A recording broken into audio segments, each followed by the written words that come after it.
சொர்க்கத்தில் உள்ள அனைவரும் இளைஞர்களாகத்தான் இருப்பார்கள். அப்படியானால் இமாம் ஹசன் ரலியல்லாஹு தஆலா அன்ஹு அவர்களும் இமாம் ஹுசைன் ரலியல்லாஹு தஆலா அவர்களும் சுவனத்து இளைஞர்களின் தலைவர்கள் என்று ஹதீஸில் வந்துள்ளதே, அதன் பொருள் என்ன? நபிகள் நாயகம் ஸல்லல்லாஹு அலைஹி வஸல்லம் அவங்க சொன்னாங்க, அல் ஹசன் வல் ஹுசைன் சையதா ஷபாபி அஹ்லில் ஜன்னா.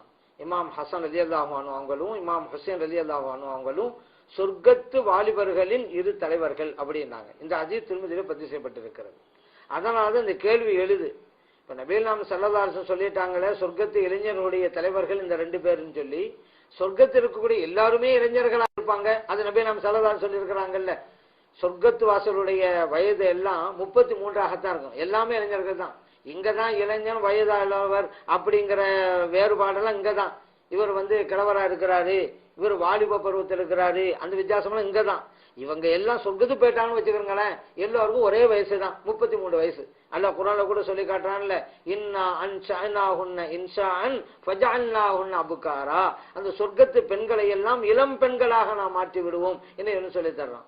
அப்ப பெண்கள் வயது முதிர்ந்த நிலைமையில இருக்கிறாங்க அப்படிங்கறத இங்கதான். அங்க சொர்க்கத்து போயிட்டா எல்லா பெண்களும் இளம்பெண்களாக, எல்லா ஆண்களும் இளைஞர்கள் அப்படித்தான் இருப்பாங்க. அப்படி இருக்கும் பொழுது இந்த இருவரும் ஹசன் ரலியல்லாஹு அன்ஹு ஹுசைன் ரலியல்லாஹு அன்ஹு ரெண்டு பேரும் சொர்க்கத்து இளைஞர்களுக்கெல்லாம் தலைவர் சொன்னாக்கா, அப்ப நபிமார்களும் இளைஞர்களாகத்தான் இருப்பாங்க, சஹாபா பெருமக்கள் இளைஞர்களாகத்தான் இருப்பாங்க. இப்ப எல்லாருக்கும் இவங்க தலைவராகலாம் அப்படி ஒரு செய்தி வருது. அதனாலதான் இந்த ஹதீஸுக்கு இமாம்கள் விளக்கம் தருகிறார்கள். நபிமார்களுக்கெல்லாம் இவர்கள் தலைவர்கள் அல்ல. அதே போல சஹாபிகள் எல்லாம் மூத்த சஹாபிகள் எல்லாம் இருக்காங்க. அபூபக்கர் சித்திக் ரலியல்லாஹு அன்ஹு, உமர் ரலியல்லாஹு அன்ஹு போன்ற பெரும்பெரும் சஹாபா பெருமக்கள், அவர்களுக்கெல்லாம் இவர்கள் தலைவர்கள் அல்ல.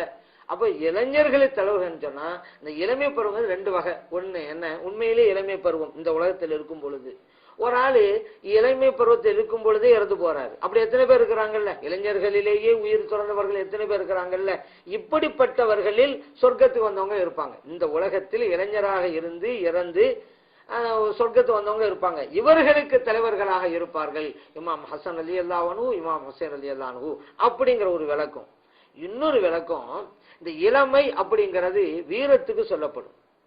வயசானாலும் கூட ரொம்ப ஆற்றலும் சக்தியும் இருந்தா அவருக்கு சொல்லுவோம் இவர் இளைஞர் தான் அப்படிமோ. ஏன்னா அந்த இளமை பருவதற்குண்டான திறமையும் ஆற்றலும் அவரிடம் இருக்கிறது அப்படின்னு காட்டுறதுக்கு. அது நம்ம சொல்றதா இருந்தா தியாகத்துக்கு சொல்லலாம். தியாகம், புனித போர், நல்ல சக்தி இருக்குது, சத்தியத்திற்காக ஒரு ஆள் போரிடுறாரு.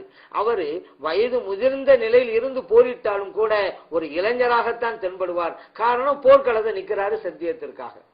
இந்த உலகத்திலே இறைவனுக்காக போர் செய்து தங்களுடைய உயிரை துறந்த தியாகிகள் இருப்பாங்கல்ல, அவர்களுக்கு தலைவர்களாக இருப்பார்கள். அந்த கருத்துல தான் ஸல்லல்லாஹு அலைஹி வஸல்லம் அவர்கள் சொர்க்கத்து வாலிபர்களின் தலைவர்கள் சொன்னாங்க. அப்படிங்கிற விளக்கத்தையும் இமாம் சொல்லி தர்றாங்க. ஏன், அந்த தியாகிகள் எல்லாம் இளைஞர்களுக்கு ஒப்பானவர்கள். தங்களுடைய உயிரை துச்சமா கருதி இறைவனுக்காக களம் புகுந்தவர்கள். அவர்கள் எப்படிப்பட்ட வயசுல இருந்தாலும் பரவாயில்ல, அவர்கள் இளமை பருவதற்குண்டான துடிப்போடு நின்றார்கள். இப்படிப்பட்ட தியாகிகளுக்கு அவர்கள் தலைவர்களாக இருப்பார்கள்.